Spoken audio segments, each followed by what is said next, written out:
북한의 주요 현안을 분석하고 전망하거나 북한 사회를 진단하고 대안을 제시하는 북한 새로 읽기 시간입니다. 국민통일방송 데일리 NK 이광백 대표와 함께할게요. 자, 안녕하세요. 네, 안녕하세요. 자, 오늘은 2월 16일이죠. 김정은 네. 총비서의 아버지인 김정일 위원장이 태어난 날입니다. 자, 김정일의 일생과 정치 역정을 짚어보고 간략하게 평가하는 시간을 오늘 좀 가져볼 텐데요. 네네. 자, 먼저 김정일 언제 어디서 태어났나요? 1941년 소련에서 태어났습니다. 네. 네. 만주에서 일본군 토벌에 이제 당시에 김일성이 쫓겨갔었어요. 네. 그래서 김일성, 김정숙이 당시에는 같은 부대원이었는데 부하들 몇 명을 데리고 예. 소련으로 넘어간 것이 1940년 10월 23일입니다. 네. 근데 이때 소련으로 망명을 해온 항일 연군 군인들이 네. 당시 소련의 보로실로프, 오늘날의 이제 우스리스크라고 합니다. 예. 그쪽 근처에 야영이 하나 있었고요. 또 하나는 하바로프스크 인근에 있는 바치코의 마을, 이 두 곳에 분산 수용이 됐었다고 그래요. 근데 김정일이 태어난 곳은 이 우스리스크 지역 기차역 부근입니다. 네. 오늘날에도 이 김정은이 태어났던 이 집, 라지돌로의 마을길 88번지라고 합니다. 네. 2층 집이고 빨간 벽돌집인데 여기서 바로 이제 음. 김정일이 태어났습니다. 지금도 이게 김정일이 태어난 곳이라고 그래가지고 연해주에 관광객들이 관광 코스입니다. 그래요. 자, 김정일이 북한이 아니라 소련에서 태어났다는 건데요. 네. 자, 북한 당국에서는 그동안 사실 1942년 백두산 밀영에서 태어났다 이렇게 주장을 했잖아요. 그렇습니다. 이유는 뭘까요? 41년에 태어났는데 42년에 태어났다고 예. 1년을 바꿨고요. 그리고 소련이 아니라 백두산 밀영이라고 지금 주장을 하고 있는데 네. 일단 장소를 바꾼 것은 김일성이 백두산을 거점으로 해서 항일 무장 투쟁을 주도했다. 이게 네. 이제 굉장히 중요한 북한의 역사거든요. 그것 때문에 이제 김일성이 위대한 장군이라고 이제 선전을 해왔는데 이렇게 김일성, 김정일 일가를 우상화하기 위한 역사 왜곡 차원에서 네. 장소를 바꾼 게 아닌가 이렇게 이제 학자들은 보고 있고요. 두 번째는 출생 연도를 바꿨는데 41년에 태어나는데 42년으로 1년을 늦췄어요. 근데 그러게요. 이것은 예. 김일성의 출생 연도가 1912년입니다. 근데 1912년과 1941년은 29년 차이가 나요. 네. 근데 이왕이면 좀 보기 좋게 30년 주기로 맞추려는 이제 북한식 표현으로 하면 네. 이른바 꺾어지는 해라고 표현하는데 꺾어지는 해로 해서 30년을 딱 맞추면 42년이 됩니다. 그래서 42년 백두산 밀영으로 사실상 우상화 역사 왜곡 차원에서 그렇게 한 것으로 대부분의 네. 사람들은 보고 있습니다. 참 이렇게 해를 바꿔가면서까지 우상화 작업을 한 게 참 어떻게 보면 놀랍기도 한데요. 김정일이 소련에서 태어나면서 네. 어린 시절에는 또 이름도 소련식으로 불렸다면서요?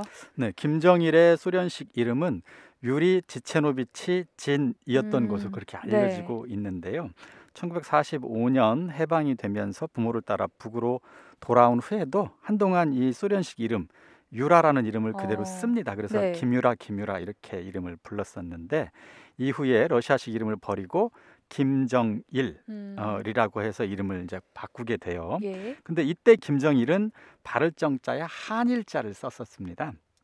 근데 1980년에 한자 이름을 발을정자에 날일자로 개명을 하게 돼요. 네. 왜 그런가 봤더니 이 발을정자의 날일자의 이 정자는 어머니 김정숙 여사의 가운데 글자인 정, 발을정자에서 네. 따온 거고요.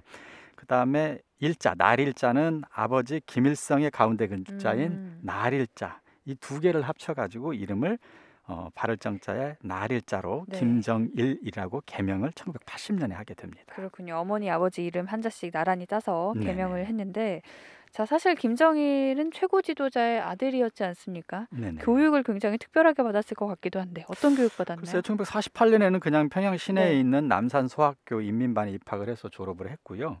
전쟁 중에는 만경대 혁명유자녀 학원에 편입을 했습니다. 네. 그리고 삼석 인민학교로 진학을 이제 그 이후에 하게 되는데 54년에 평양 제일중학교에 입학을 해서 역시 졸업을 하고요. 57년에는 평양 제1중학교 고급반에 진학을 하고 네. 역시 남산 고급중학교 졸업을 하게 되는데 60년 9월에 이제 김일성 종합대학교 정치경제학과를 나왔습니다. 네. 그래서 64년에 졸업을 하는데 어쨌든 북한에서는 최고의 학교를 졸업한 거라고 봐야 그쵸. 되겠는데 네. 재미있는 것은 대학 재학 중에 국제 여행, 그러니까 세계 여행을 많이 합니다. 그래요? 그래서 같은 네. 사회주의권이었던 소련, 폴란드, 동부독일, 중국 등을 두루 여행을 했고요. 예.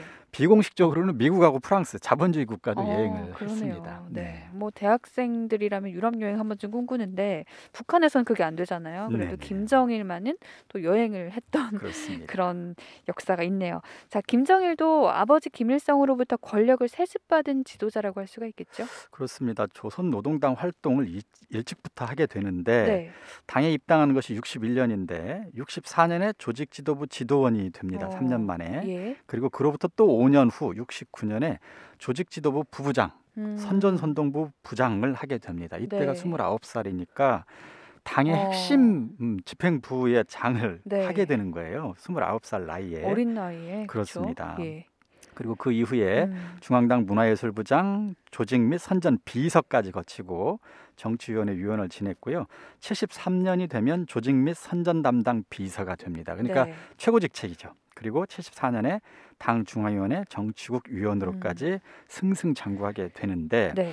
이때 김정은이 뭘 하냐면 3대 혁명 소조 운동이라는 것을 주도하게 됩니다. 예. 이게 이제 혁명을 각 막 공장 기업소마다 돌아다니면서 혁명을 하게 되는 건데 이 3대 혁명 소조 운동이라는 것이 뭐냐면 1970년대 중국의 문화혁명 분위기에 영향을 받아서 진행되는 일종의 계급투쟁 같은 거예요. 아, 그래요? 가지고 막 낡은 네. 사상, 낡은 인물을 막 때려 부수는 이런 식의 운동을 주도하게 되면서부터 반 김정일 파들을 강력하게 제압을 하거나 아니면 네. 자신의 정적도 이런 투쟁을 통해서 견제하는 이런 그랬군요. 활동들을 하게 되는데 네. 그 결과 결국 80년 10월 조선노동당 6차 당대회에서 당 중앙위원회 정치국 상무위원이 되고 네. 당 중앙위원회 비서로 선출이 되고 당 중앙 군사위원으로 선출이 되면서 사실상 후계자로서의 지위가 확정이 네. 됩니다. 그리고 10년 후인 91년 김일성이 40년간 맡고 있던 조선인민군 최고사령관직도 승계를 하게 됩니다. 그러니까 당 직책 그다음에 군 직책까지 이제 갖게 되고 네. 그 다음해인 92년에 결국 공화국 원수 칭호를 받게 됩니다. 네. 재밌는 것은 당시에 원수는 여러 명이 있었어요. 아, 그래요? 근데 예. 다른 사람하고 자기하고 구별하려고 다른 원수는 조선인민군 원수입니다. 음. 군인들의 원수예요. 네. 자신은 공화국 원수입니다. 달라요. 그렇군요. 차원이 다르죠. 그렇게 해서 네. 계급을 별도로 신설해서 스스로 최고 지도자의 지위를 네. 인위적으로 획득을 네. 하고요. 결국 94년은 아버지 김일성이 사망을 하자 사실상 권력을 승계하게 되고요. 공식적으로는 97년 10월에 네. 총비서에 선출이 됩니다. 그랬군요. 네.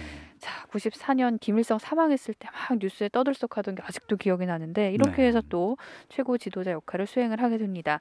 권력을 두고 사실 정치적으로 경쟁하던 사람들이 있는 것으로 알려져 있어요. 어떤 사람들이었나요? 사실은 뭐 여러 명이 있었겠지만 크게는 결국 김씨 일가 집안 내에서의 그렇겠죠. 경쟁이었습니다. 그래서 크게 둘이었는데 첫 번째는 김일성의 동생 김정일에게는 작은아버지죠. 네. 작은아버지 김영주였고요. 네. 두 번째는 김일성의 둘째 부인 의붓 어머니였던 김성애와 그 아들 김평일이었습니다. 네.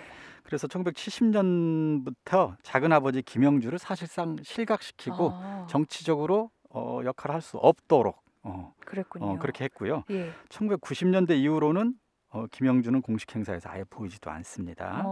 그리고 김영주는 네. 김정일의 배다른 동생이었던 김평일과 김영일의 후견이기도 했는데 아까 얘기했던 것처럼 이 김성애도 예. 정적이었잖아요. 그렇죠. 김정일이 사실상 권력을 잡은 1970년대 중반부터는 김성애도 공식 석상에서 모습을 보이기가 쉽지 않습니다. 그렇군요. 그리고 예. 김성애 사이에서 김평일, 김영일 그리고 김경진 이렇게 세 자녀가 있었어요. 네. 김일성과 김성애의 자녀가 셋인데 김평일, 김영일은 남성이고 김경진은 딸이었어요. 근데 이 세 사람을 모두 다 외국 대사관으로 사실상 유배를 보냅니다. 그렇군요. 김평일은 예. 폴란드 주재 대사, 김영일은 이제 사망하게 되고요. 김경진은 오스트리아 주재 북한 대사 부인이 됐습니다. 그리고 이제 참고로 네. 2001년에는 김일성과 이 주석궁의 안마사 사이에 사생아가 한 명 있었어요. 그래요. 그래서 이것을 장성택과 김경희가 이제 네. 장현이라는 이름으로 자기 아들처럼 키웠는데 음.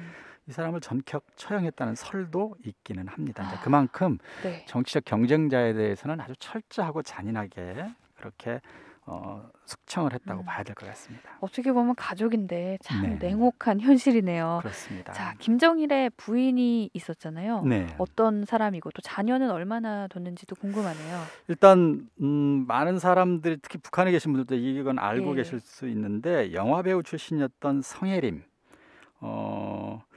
이 성혜림과 젊은 시절에 연애를 하게 아, 되죠. 그래요. 왜냐하면 예. 성혜림이 유부녀였어요. 그 전 김일성 네. 종합대학 연구사였던 리평이라고 하는 사람의 아내였거든요. 네. 근데 영화 배우 성혜림이 마음에 들어가지고 성혜림과 리평을 이혼시킵니다. 그러면서 이제 공식 결혼은 참 하지 않고 네. 사실혼 관계를 유지하는데요. 그렇군요. 성혜림은 결국 끝까지 정식 배우자로 인정을 받지는 음. 못했습니다. 바로 이 성혜림과 김정일 사이에서 낳은 아들이 김정남인데요. 네. 김정남이 바로 장남입니다. 그렇죠. 나중에 공교롭게도 네. 동생이라고 봐야 되는 김정은에 의해서 암살당하게 되는데, 그렇죠. 그리고 두 번째 1966년 또는 68년쯤에 네. 아버지 김일성이 소개해준 당 간부의 딸 김영숙과 결혼을 합니다. 이건 이제 공식 결혼이에요. 네. 근데 김영숙과의 관계는 좋지 않았다고 합니다. 어떻게 보면 선처럼 결혼을 그렇죠. 한 거라서 사랑이 없었나 봐요. 그렇죠. 근데 관계는 네. 안 좋았는데 음. 그 둘 사이에서는 딸 김설송, 김춘송을 낳았습니다.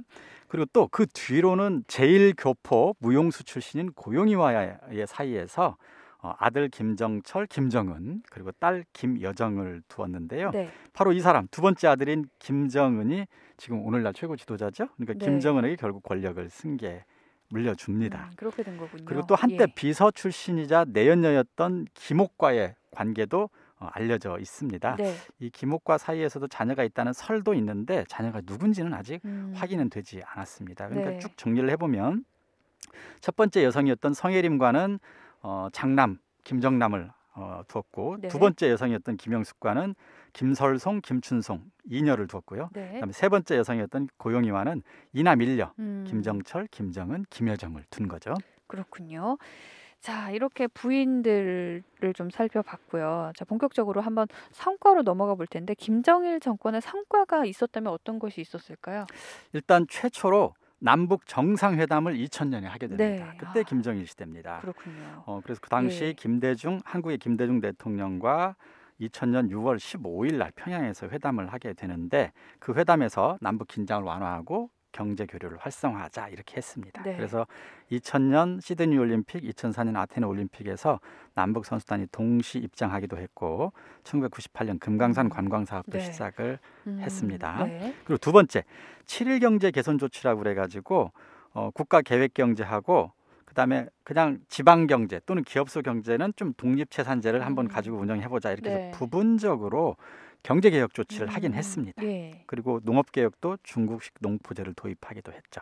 자, 근데 문제는 이것도 이제 성과라면 성과인데 문제는 이게 본인이 원해서 주도적으로 국가 발전을 위해서 한 게 아니라는 겁니다. 정상회담 같은 경우는 당시 국제사회주의가 완전히 몰락하면서 네. 북한이 국제적으로 고립되는 상황이었어요. 그러다 보니까 생존을 하기 위해서는 어쩔 수 없이 남한과의 관계를 개선할 수밖에 없는 상황에 내몰려서 네. 하게 된 회담이었다는 점. 그리고 경제 개선 조치도 당시에 배급제를 비롯한 사회주의 경제 체제가 사실상 무너지자 인민들이 수십만 또는 수백만이 굶어 죽어요.